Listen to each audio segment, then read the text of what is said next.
It is funny, in the cruelest sense, how death has a way of shoving the past right back into your chest. One moment I was certain I would never wake up again, and the next I opened my eyes to find the man I hated most standing over me. His gloved hands stained with my blood, yet also the reason my heart was still beating. I wanted to rip the oxygen mask off and curse him. Instead, I lay there, too weak to move, caught between disbelief and the sick twist of fate that had brought Dr. Adrian Cole back into my life. 7 years had passed since the night he shattered me. 7 years since the boy I trusted more than anyone had walked away without a word, leaving me with nothing but questions and an ache I thought I had buried. But there he was, standing like some goddamn savior in a white coat, the fluorescent lights haloing around him, his jaw set and his eyes unreadable. And just like that, every wall I had built, every scar I wore so carefully began to tremble. The ambulance had screamed through the New York night, and I, Ethan Miller, freelance journalist, 30 years old, cynic by necessity, had thought, this is it. A car accident on Fifth Avenue, a split-second mistake, glass cutting into my skin, and the world fading. I remember the faces of strangers leaning over me, the metallic taste in my mouth, and then nothing. Until him. The next time consciousness clawed me back, I was staring at the hospital ceiling. My chest burned, my ribs ached, but my heart kept thumping, stubborn as ever. Machines beeped beside me, too loud, too steady, too alive. And then, through the haze, that face appeared. Ethan, he said, not Mr. Miller, not patient 304B, but my name spoken with a familiarity that hit like a blade. I thought I was hallucinating, my brain short-circuited from trauma and morphine, conjuring up ghosts. But no, this was no ghost. This was Adrian Cole, the boy who had been my everything when we were 17. The boy who had kissed me under the bleachers, who had sworn forever, who had disappeared without a goodbye. And now, the man who had just sewn my broken body back together. You're awake, he murmured, his voice steady, professional, but I could hear the crack beneath it. How do you feel? How did I feel? Like the world was laughing at me. Like God, if he existed, was writing a sick little comedy at my expense. You. My throat was raw, words scraping out like sandpaper. You have got to be kidding me. His lips tightened. Don't try to talk. Just rest.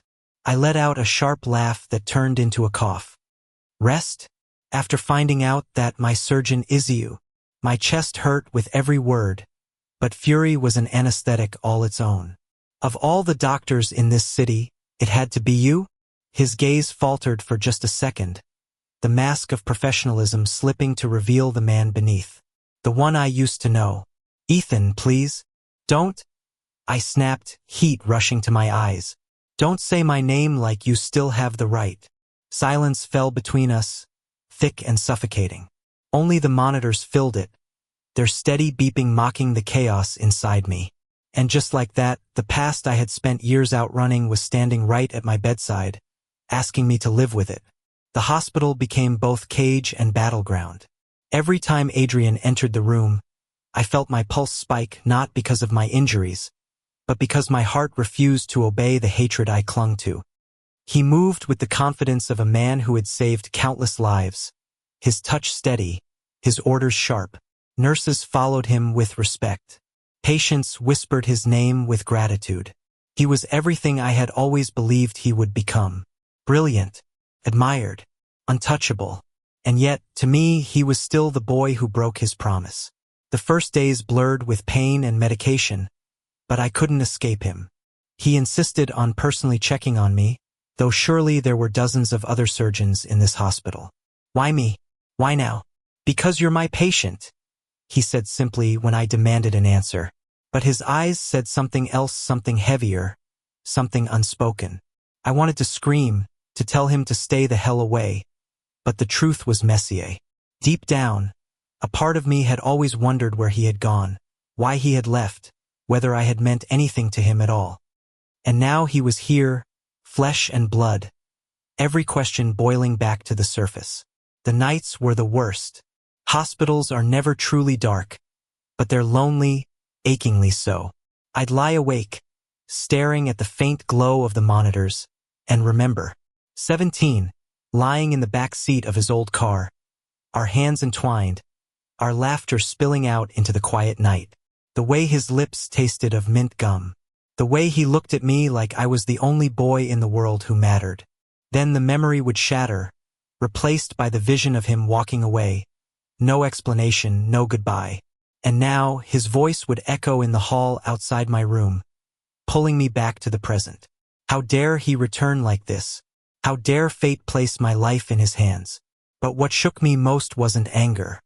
It was the way my chest still ached for him, not from broken ribs, but from something far deeper. 1 week into my recovery, I snapped. "You need to stop coming here," I told him, my voice sharp enough to draw the attention of a passing nurse. "I don't want you hovering over me like you still care." His jaw tightened, but his eyes didn't leave mine. "I do care." "Bullshit," I spat. "You don't get to disappear for 7 years, and then suddenly decide you care because I'm lying in your hospital bed." The room went quiet. For a moment, I thought he would walk away, but instead, he stepped closer, lowering his voice. "Ethan," he said softly, "I never stopped caring." The words hit me harder than the accident itself, because part of me wanted to believe them. Part of me still wanted to believe in him, and that terrified me more than anything. That was the beginning of something I hadn't expected. Confrontation. Not the sterile kind that lives in whispered exchanges, but raw, emotional, knife-to-the-throat honesty. Each time he visited, I pushed, demanded, dragged the past into the light. And each time he resisted, but less and less. Until finally, one night when the city outside was drenched in rain and the hospital hummed with silence, he broke. "I left because I thought I was protecting you," he confessed, his voice trembling for the first time since I had seen him again. "My father found out about us. He threatened to ruin your life, your family's life. I couldn't let that happen." My breath caught. The room blurred. For years I had imagined reasons, excuses, but none had hurt as much as the truth. "You think abandoning me didn't ruin me?" My voice cracked, my anger laced with grief. "You think vanishing without a word was some noble sacrifice? You destroyed me, Adrian." He flinched, his hands curling into fists. "I know, and I live with that every day." The silence that followed was unbearable. My heart thrashed against my ribs, torn between rage and the ache of finally knowing. And beneath it all, the dangerous, undeniable truth that I still loved him. The confession hung in the air like smoke after a fire, lingering long after the flames were gone. I stared at Adrian, at the way his eyes glistened though he tried to hold himself steady, and I realized something I had been avoiding since the moment I woke up in this hospital bed. This wasn't a man untouched by the past. He had been carrying it too in silence all these years. But the part of me that still bled didn't want to forgive him. Not yet. "You don't get to walk back in here and rewrite history," I whispered, my voice rough. "You left me. You chose fear over me." His face crumpled just slightly, just enough for me to see the boy I once knew under the hardened surgeon. I was 17, Ethan. I was terrified.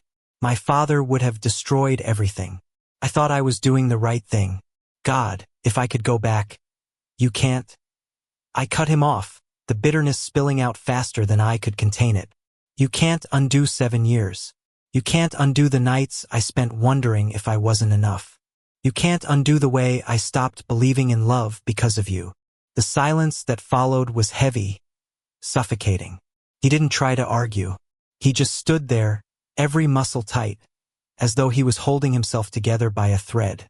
I turned my face away, staring at the window where raindrops streaked down the glass. I wanted him gone. I wanted him to stay. I wanted answers, and I wanted none at all. It was easier when he was a ghost. Flesh and blood Adrian Cole was unbearable. Recovery was slow, frustrating, and lonely. Physical pain I could manage. The emotional landmine? That was harder. Every time the door opened, I half hoped and half dreaded it would be him. He kept coming anyway, sometimes just to check vitals, Sometimes to bring coffee I couldn't drink or newspapers I didn't ask for. Sometimes just to sit in silence, as though his presence could undo the years of absence. It drove me insane. "What do you want from me?" I demanded one afternoon, after he had adjusted my fore and lingered by the side of the bed instead of leaving. His gaze met mine, steady, unwavering. A chance to make it right. I laughed, a sound sharp enough to hurt my own throat. 7 years too late. "Maybe," he admitted softly. "But you're here. I'm here. That has to mean something. Or it's just a cruel joke," I muttered. But the way he looked at me, God, it was the same way he had looked at 17, when forever was still a promise we believed in. And it terrified me because some part of me still wanted to believe. It wasn't until my second week in the hospital that the cracks in my defenses deepened. I woke one night in pain, my chest burning, panic clawing at me. I couldn't breathe right, couldn't get enough air. Nurses rushed in, alarms blaring. In the chaos, one voice cut through calm, commanding. "Adrian, stay with me, Ethan. Just breathe. Look at me." Through the haze, I found his eyes, steady and grounding, anchoring me back to reality. His hand pressed against mine, firm and warm, as though he could hold me here with sheer will. The crisis passed. Machines steadied. My breaths evened out. But the imprint of his touch lingered long after. Later, when the room was quiet again, I whispered into the darkness, "Why do you still care?" I hadn't meant to say it out loud. But he was there, sitting in the chair beside my bed, and he answered without hesitation. "Because I never stopped." The words carved into me deeper than any scalpel could. In the days that followed, I found myself watching him differently. Not just the surgeon, but the man beneath. The way his shoulders sagged when he thought no one was looking. The tired circles under his eyes. The quiet kindness he showed patients who weren't me. I hated it. I hated that I saw the boy I loved in every detail. And then, one afternoon, I caught him off guard. He was reviewing charts, his brows furrowed, when I said, "Do you ever regret it?" His pen stilled. He didn't look up. Every day, something inside me cracked. For years, I had imagined him living easily without me, untouched by the wreckage he left behind. But here he was, confessing the same ghosts haunted him. "Then why didn't you come back?" My voice broke despite my efforts to hold it steady. "Why didn't you at least explain?" He finally looked at me, his eyes dark with something raw. "Because I was a coward. And by the time I found the courage, I thought it was too late. I thought you hated me." I swallowed hard, fighting the sting in my eyes. "You were right." But even as I said it, I wasn't sure it was true anymore. The day I was discharged was colder than I expected. The city outside was gray, the air sharp with the edge of early winter. I dressed slowly, my body still sore, my movements tentative. Adrian insisted on walking me out himself. "You don't have to," I told him, though my voice lacked conviction. "I want to," he said simply. We stepped into the lobby, the noise of the city bleeding in through the glass doors. For a moment, I just stood there, staring at the world I almost didn't return to. Then I turned to him. "So this is it?" He hesitated, something flickering across his face. "It doesn't have to be." I wanted to laugh, to tell him he was delusional. But instead, I found myself asking, "And what exactly are you proposing?" He drew in a breath, steadying himself. "Dinner, coffee, a conversation outside of this hospital. Just a chance." I stared at him, torn between fury and longing, between the past that still hurt and the possibility of something new. And against every ounce of logic screaming at me, I heard myself say, "One chance. That's it." His relief was visible, almost painful. "That's all I'm asking." The first dinner was a battlefield. We met at a quiet restaurant tucked into a side street, the kind of place where candles flickered and conversations stayed private. I wore my armor. Sarcasm, skepticism, the edge of someone daring him to screw up again. He wore his remorse openly, his apologies laced into every word, every glance. We talked about safe things: first work, the city, the accident. But eventually, the silence grew too heavy, demanding honesty. "Do you know what it was like for me?" I asked, my voice sharp. "To wake up one day and you were just gone? No note, no explanation. Nothing? I thought you'd died. I thought maybe I'd done something wrong. And then I saw you online, pictures from college, smiling like nothing had happened." He closed his eyes briefly, as though the memory itself hurt. "I know. I'm sorry, Ethan. I was trying to survive, but in the process I destroyed you. I've regretted it every day." "Regret doesn't fix anything," I whispered. "No," he agreed. "But maybe love can." The word hung between us, too big, too dangerous. I should have walked out, but I didn't. Weeks turned into a strange rhythm of cautious meetings. Coffee runs, walks through Central Park, conversations that dipped between tentative and raw. He didn't push. He didn't demand forgiveness. He just showed up consistently, quietly, like he was rebuilding trust one brick at a time. And I hated how much I noticed. The way he remembered how I took my coffee. The way he still laughed at the same dumb jokes. The way his hand would sometimes brush mine as we walked, sending sparks I tried to ignore. One night, standing on the Brooklyn Bridge with the city lights sprawled beneath us, he turned to me and said, "I don't expect you to forget, but I hope someday you'll let yourself believe I can be more than the boy who left." I looked at him, at the skyline glowing like a promise, and realized something terrifying. I already did. But love is never that simple. My brother found out first. He saw us together outside a cafe and cornered me that same night. "Tell me I'm wrong," he demanded, anger flashing in his eyes. "Tell me you're not back with him."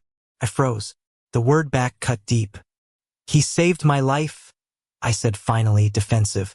"That doesn't erase what he did," my brother shot back. "Do you not remember how broken you were? Do you not remember how you swore you'd never let him near you again?" "I remember," I whispered. "Then why are you letting him do it again?" "Because I still loved him. Because I never stopped. Because forgiveness isn't logical, it's human." But I couldn't say that. Not yet. So I stayed silent, and my brother stormed out, leaving me with the reminder that love wasn't just between us. It had consequences. The real breaking point came 2 months later. We were at his apartment, a sleek place overlooking the city, filled with the sterile neatness of a man who lived more at work than at home. We had been laughing over takeout, the kind of simple evening that felt almost normal. And then his phone rang. I didn't mean to listen, but his voice shifted when he answered, tense. Clipped. "Yes, father," he said. I froze. His father. The man who had torn us apart. I couldn't hear the words on the other end, but I could see the way Adrian's shoulders tightened, the way his jaw clenched. When he hung up, he wouldn't meet my eyes. "What did he say?" I asked, my chest tight. Adrian hesitated. "He knows about us." Again. The word again cut through me like glass. "And?" I pushed. His silence was answer enough. The old fear was back, etched into his face. And just like that, I was 17 again, watching him choose fear over me. I stood, the chair scraping harshly against the floor. "I can't do this. Not again." "Ethan," his voice cracked as he reached for me, but I stepped back. "No," I said, my throat burning. "If you're still letting him control you, then nothing has changed. And I won't let myself be broken twice."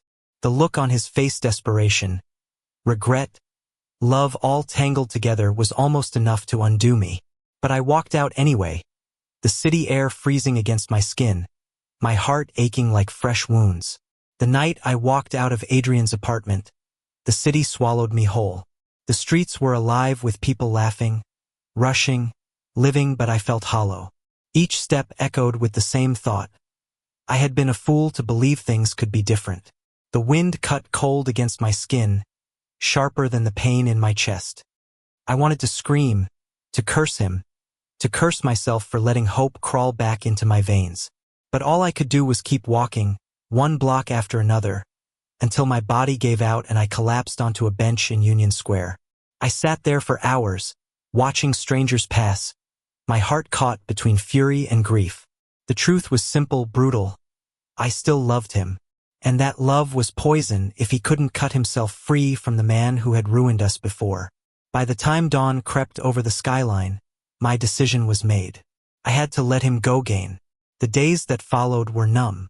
I buried myself in work, in deadlines, in the endless grind of a journalist chasing stories that mattered less than the one unraveling inside me.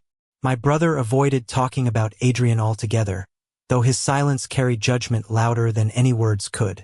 But silence didn't erase the ache. Every time my phone buzzed, my heart leapt, hoping it was him.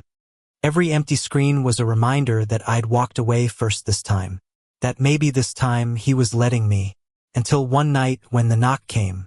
I almost didn't answer. It was late, past midnight, and the last thing I wanted was company. But something in the rhythm of the knock, hesitant, desperate, made me open the door. And there he was, Adrian. He looked nothing like the confident surgeon I had seen command an operating room. His hair was disheveled, his shirt wrinkled, his eyes raw with exhaustion. "We need to talk," he said, his voice hoarse. I gripped the doorframe, my body torn between slamming it shut and pulling him inside. "I don't think there's anything left to say." "There's everything left to say," he countered, stepping closer. "Please, Ethan. Don't walk away before you hear me out." I hated myself for it, but I opened the door wider. He paced my living room like a man on trial, running a hand through his hair, searching for words. Finally, he stopped, looking at me as though his whole world depended on it.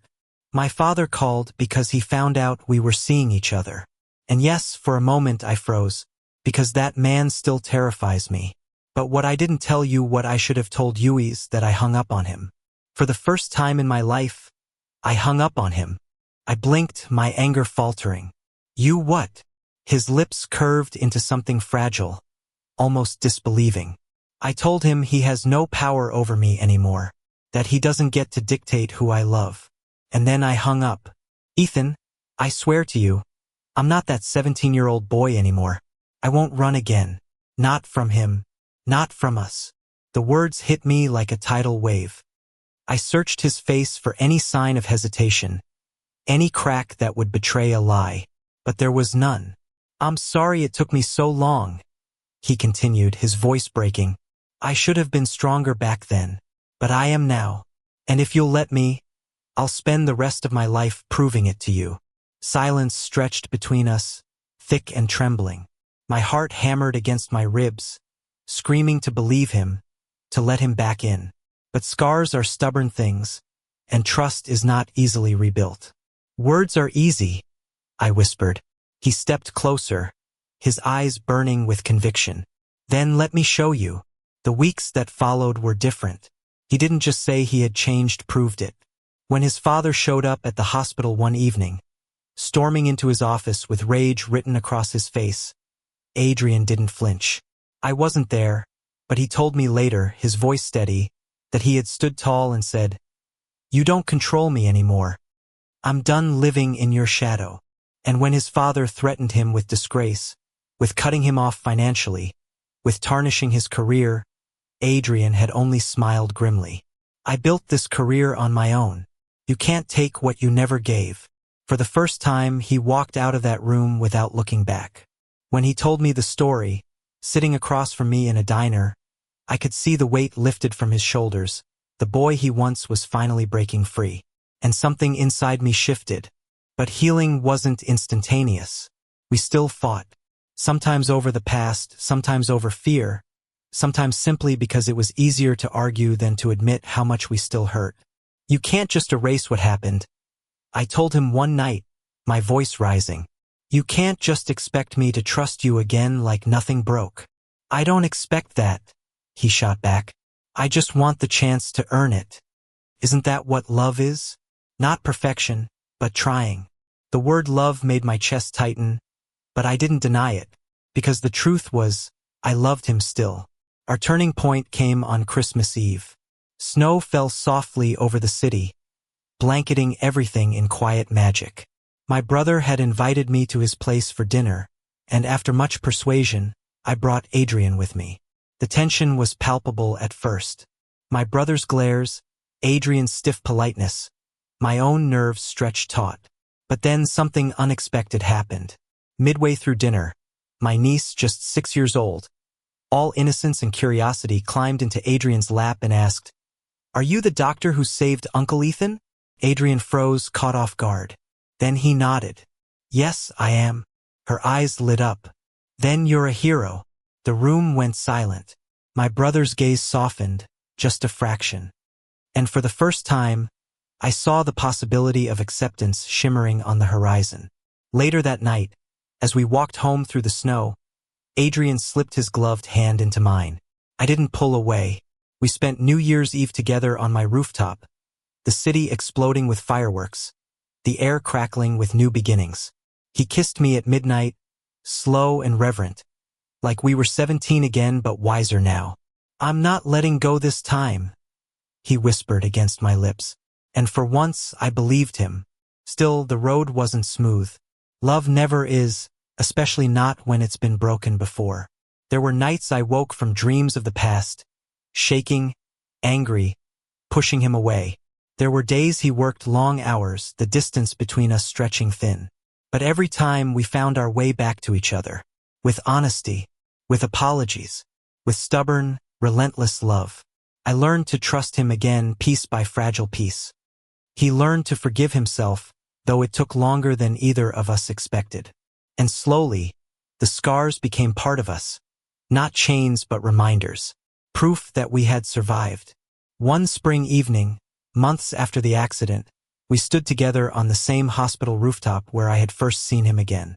The city stretched out before us, alive and endless, the sunset painting everything gold. Adrian turned to me, his eyes steady, his hand finding mine. "Do you ever think about how close we came to losing this? To losing us forever?" "All the time," I admitted. "But maybe that's why it means more now." He smiled, that rare, unguarded smile that made him look like the boy I fell in love with. "I used to think saving your life in that or was fate's cruel joke. But maybe it was the second chance we both needed." I leaned into him, the warmth of his body grounding me against the vastness of the city. "Then let's not waste it." And as the sun dipped below the skyline, painting the world in fire and hope, I realized something I never thought I'd believe again. Love wasn't about never breaking. It was about choosing every day to come back together. And this time I knew he wasn't going anywhere. Spring melted into summer, and with it came a rhythm I never thought we would find again. Our lives weren't perfect, but they were ours, stitched together with late-night talks, quiet mornings, and the kind of forgiveness that doesn't erase the past but makes peace with it. Adrian worked insane hours, sometimes disappearing into the hospital for days, but he always came back to me. Always. And every time he walked through my door, exhausted and carrying the weight of 100 patients on his shoulders, I saw the boy who once kissed me under the bleachers. The man who had finally chosen me, fully and without fear. I had built my life on skepticism, on the belief that love was a fairy tale designed to disappoint. But with him, I started to believe in something different, not perfection, not fairy tales, but resilience. The kind of love that bends, breaks, and rebuilds stronger. One evening, as the heat of July pressed heavy against the city, I came home to find Adrian asleep on my couch, his scrubs wrinkled, a medical chart still in his lap.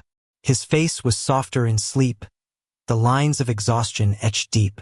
For a long moment I just watched him, this man who had broken me once, now rebuilding me piece by piece without even realizing it. I reached out, brushing a strand of hair from his forehead.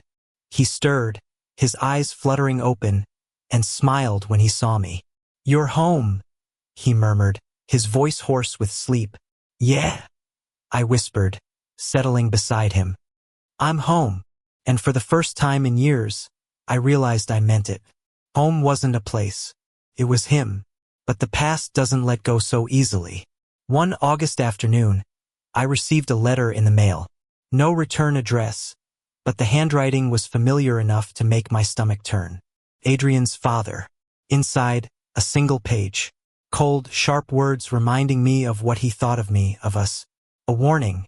He will leave you again. People don't change. He will always choose ambition over you. I stared at it for a long time, the paper shaking in my hands. The old wound gaped open, the fear crawling back in.